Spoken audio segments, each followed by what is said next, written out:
Bulletin का बाकायदा आगाज करेंगे। वज़ीर आला मरीम नवाज की ज़ेर सदारत अमन व अमान पर गैर मामूली इजलास। पंजाब हुकूमत वफाकी हुकूमत को इंतहा पसंदी में मुलव्वस जमात पर पाबंदी की सिफारिश करेगी। नफरत अंगेजी, इश्तियाल अंगेजी और कानून शिकनी में मुलव्वस अफराद को फौरी गिरफ्तार किया जाएगा। पुलिस अफसरान की शहादत और इमलाक की तबाही में मुलव्वस अफराद पर दहशत गर्दी के मुकदमात चलेंगे। इंतहा पसंदी में मुलव्वस जमात की क़यादत को फोर्थ शेड्यूल में शामिल किया जाएगा।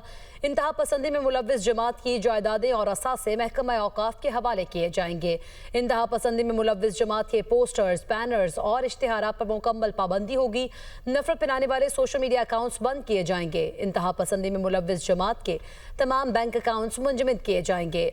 लाउड स्पीकर एक्ट के खिलाफ वर्जी पर भी सख्त तरीन कार्रवाई होगी। पंजाब हुकूमत का अफगान शहरियों को टैक्स नेट में लाने का फैसला। पंजाब हुकूमत गैर कानूनी अफगान बाशिंदों का रियल टाइम डेटा तैयार करेगी। गैर कानूनी तारिकीन वतन के लिए विसल ब्लोअर सिस्टम मुतारिफ कराया जाएगा। पंजाब हुकूमत का गैर कानूनी मुकीम, गैर मुल्कियों और उनके कारोबार के खिलाफ कॉम्बिंग ऑपरेशन का फैसला।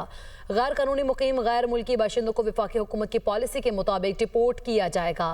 पंजाब हुकूमत का गैर कानूनी असलहे की फौरी बाजियाबी का हुक्म। होम डिपार्टमेंट पंजाब का गैर कानूनी असलहा 1 माह में जमा कराने का अल्टीमेटम जारी। 1 माह में एक अंदर शहरी अपना कानूनी असलहा खिदमत मरकज से रजिस्टर कराएं। असलहा फरोशों और तमाम डीलर्स के स्टॉक का मुआयना करने का हुक्म। पंजाब में नया असलहा लाइसेंस जारी करने पर मुकम्मल पाबंदी का हुक्म। पंजाब हुकूमत ने वफाकी हुकूमत से असलहा फैक्ट्रीज और मैन्युफैक्चरर्स को रेगुलराइज करने की सिफारिश कर दी। पंजाब हुकूमत ने गैर कानूनी असलहा रखने की सज़ा में इजाफे की मंजूरी भी दी है। गैर कानूनी असलहा रखना नाकाबिले ज़मानत जुर्म करार, 14 साल कैद और 20 लाख रुपए तक जुर्माना होगा।